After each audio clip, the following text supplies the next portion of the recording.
She took the house. Then came for my lottery winnings. My ex-wife got the house in the divorce. Then she came sniffing around when she heard I'd won the lottery. I let my attorney do the talking. Hey Reddit, Caleb here. I'm 41, living in Ohio, working in logistics, nothing flashy, just a standard life with a steady job. Or, at least, that's how things used to be before it all unraveled. If you've ever seen those documentaries where someone hits the jackpot and ends up broke, divorced, and living out of a van 2 years later, well, this was almost one of those cautionary tales. Almost. With a twist. Let me take you back. 7 years ago, I married Melanie. On the surface, we looked like relationship goals. She was gorgeous, witty, and could charm anyone in the room, one of those people who could sell sand in a desert. I, on the other hand, was more reserved. I liked quiet Sundays with a barbecue, watching the game, and steering clear of drama. But drama was Melanie's natural habitat, though I didn't see it then. Love has a way of putting blinders on you. It started subtly. She put everything in her name, our house, the car, even the Costco membership. She said it was just easier that way. I didn't question it. Fast forward 5 years, and I found myself sleeping in the guest room because she needed space. Then came the debt, $24,000 worth of it.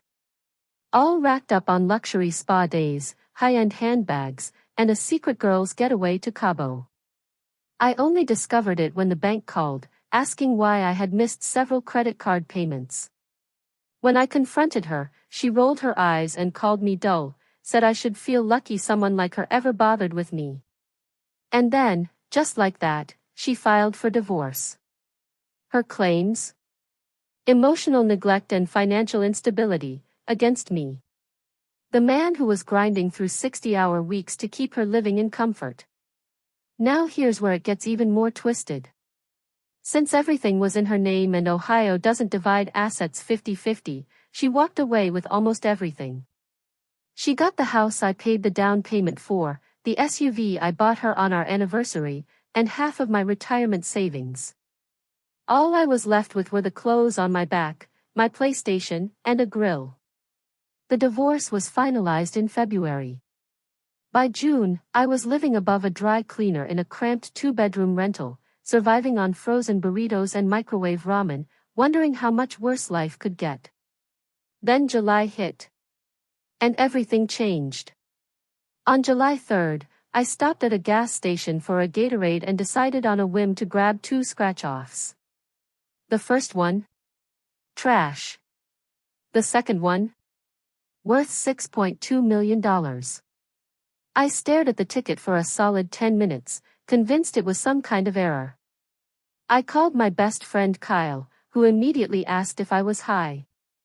I wasn't, I was just stunned. A million emotions swirled through me, disbelief, panic, joy, and a hefty dose of distrust. I told no one else.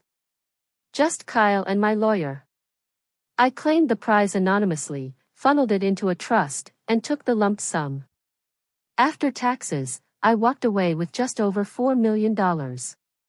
Not by an island rich, but definitely never eat ramen again, comfortable. And the first thing I did? Nothing. No flashy car. No social media flex. Not even a phone upgrade. I met with my attorney, made some smart investments, paid off my old truck, and laid low. That peace lasted 3 whole weeks. Then, out of nowhere, Melanie texted me. Hey stranger. Just wanted to see how you're doing. Wanna grab coffee sometime? I stared at that message like it was a venomous snake. A few things stood out. She never used emojis when we were married, and she hadn't contacted me once since the divorce. I ignored it. 2 days later came another message. I heard a rumor. Hope it's not true. But if it is, maybe we should talk. Love. And just like that, my stomach sank. I'd only told Kyle and my lawyer about the win. But apparently, Kyle's girlfriend had blabbed to her cousin, who then told her hairdresser, the same one who did Melanie's highlights. Small town secrets never stay buried. I didn't respond, but I did take screenshots and sent them straight to my attorney, Paula. Hiring her was the best decision I've ever made. Paula is fierce. She's all steel spine, no nonsense, and somehow still patient as hell. Melanie didn't stop. First, she showed up at my job, just to say hi. Then she left a basket of muffins outside my door. Then came voicemails, full of tears, talk of second chances, reflections on how short life is. Then came the bombshell. She filed a motion in court claiming our divorce settlement was unjust because I'd hidden financial assets, namely, the lottery win. She argued I had intentionally concealed it, even though I won after the divorce was finalized. I didn't even have to show up. Paula walked into that courtroom with every piece of evidence, timestamps, transaction records, tax forms, and even a notarized statement from the Lottery Commission proving the date and time I purchased and claimed the ticket. The whole thing was watertight. Melanie's lawyer tried to argue that I must have had premonitions of winning and therefore should have disclosed it. The judge literally laughed, then dismissed the motion with prejudice, meaning she couldn't file it again. Melanie exploded in the hallway, screamed at her lawyer, threw her purse, and reportedly cried in the parking lot for nearly an hour. I wasn't there to see it. I was home, on my balcony, sipping a cold beer. You know what peace tastes like? Victory. Now I live in a peaceful lake house with a screened-in porch and a little dock where I fish on the weekends. After everything that happened, I started putting my energy into things that brought me real peace. I now help support a local animal rescue. It's nothing major, but it feels good. I take short trips when I need a reset. Quiet places, no Instagram-worthy resorts, just corners of the world where nobody knows my name. And as for Melanie? Word around town is she's dating a guy who sells crypto masterclasses on social media. Good luck to him. He'll need it. Looking back, I have no regrets, not even the marriage.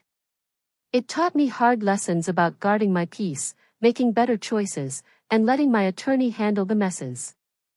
About a month after her court motion got tossed out, I thought we were finally done. Case closed. But Melanie? She's the kind of person who clings like malware. Just when you think she's gone, she finds a new way to pop up.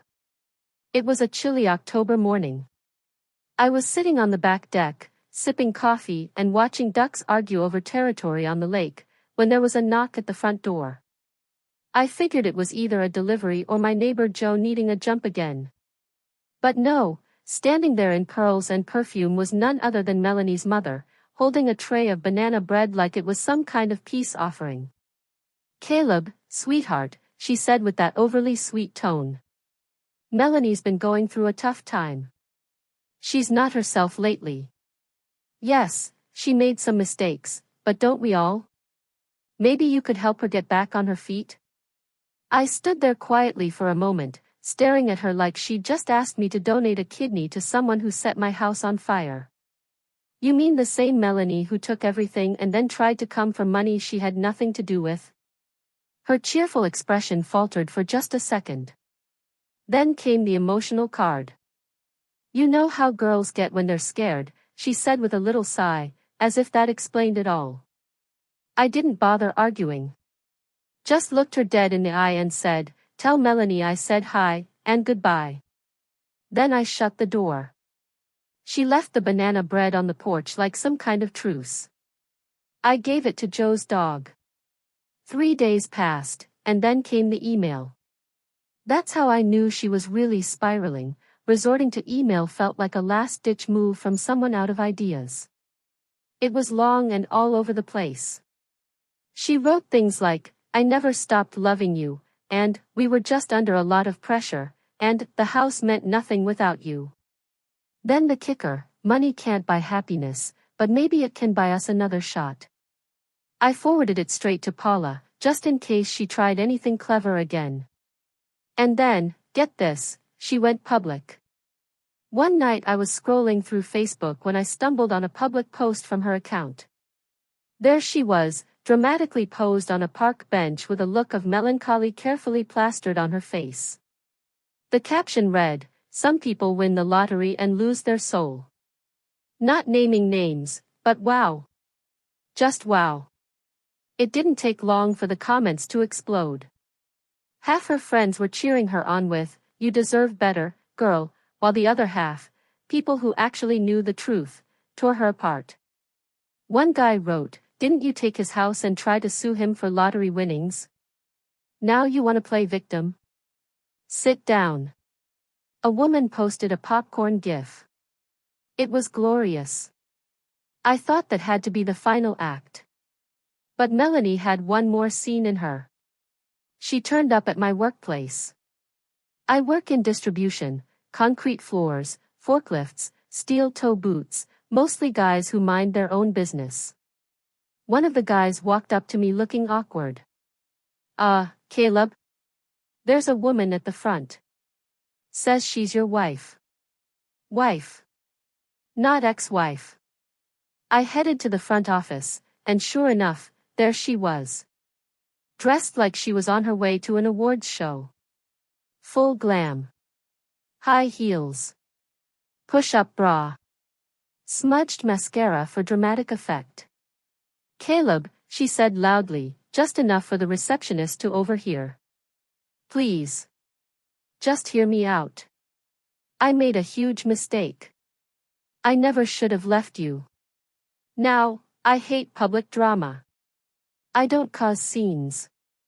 But I'd had enough." "Melanie," I said calmly.